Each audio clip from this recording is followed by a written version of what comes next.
আল্লাহ পাক রব্বুল আলামিন স্বপ্নে চোখে ঈসা আলাইহিস সালামের নানিকে দেখাইলেন,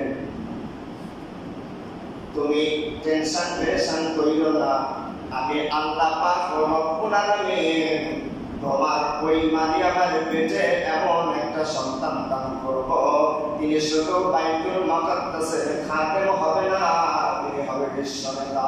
বলেন সুবহানাল্লাহ। আল্লাহ রাব্বুল আলামিন জিবরাইল আলাইহিস সালামকে ডাকতে বলে, জিবরিল তুমি মারিয়ামের কাছে চলে যাও, যাওয়ার পর তার গর্ভের মধ্যে একটা পুত্র সন্তান দান করে চলে আসো।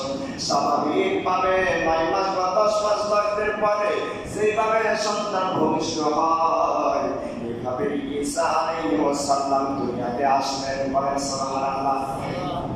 কিন্তু মারিয়াম আলাইহিস সালাম পেরেশানির মধ্যে পড়ে গেল, এখন পর্যন্ত কোনো পুরুষ আমাকে স্পর্শ করে নাই, এখন পর্যন্ত কোনো পুরুষ আমাকে ছুঁয়ে নাই, কিন্তু আমার গর্ভের সন্তান, এই সন্তানটা যদি ভূমিষ্ঠ হয় তাহলে এলাকার লোক বলে বেড়াবে মরিয়ম হলো দুশ্চরিত্র মহিলা, মরিয়ম হলো জিনা করে সন্তান পেটে ধারণ করেছে, ওই সন্তানটা আবার ভূমিষ্ঠ করেছে। এই টেনশনে পেরেশানে দিন দিন তার শরীর খারাপ হয়ে যায়। জাকারিয়া আলাইহিস সালাম বলে, মরিয়ম তুমি দিন দিন কেমন যেন হয়ে যাচ্ছ, তোমাকে কি হয়েছে যদি বলতা। মরিয়ম আলাইহিস সালাম তার খালুকে ডাকতে বলে, খালুজান আমার পেটের সন্তান। জাকারিয়া আলাইহিস সালাম আল্লাহর নবী ছিলেন, তিনাকে ইলহামের মাধ্যমে জানিয়ে দেওয়া হয়েছে মরিয়মের পেটে একজন নবীকে পাঠানো হবে, মরিয়মের গর্ভে একজন নবীকে প্রেরণ করা হবে।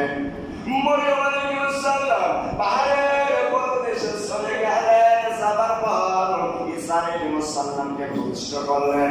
ওই জায়গায় ঈসা আলাইহিস সালাম ভূমিষ্ঠ হলেন, হবার পর দিন দিন তিনি বড় হতে লাগলেন। বড় হয়ে যাবার পর আল্লাহ রাব্বুল আলামিন তাকে নবুয়ত দান করলেন, তাকে রাসূল হিসেবে গ্রহণ করে দিলেন, তার প্রতি একটা কিতাব নাযিল করলেন, সেই কিতাবের নাম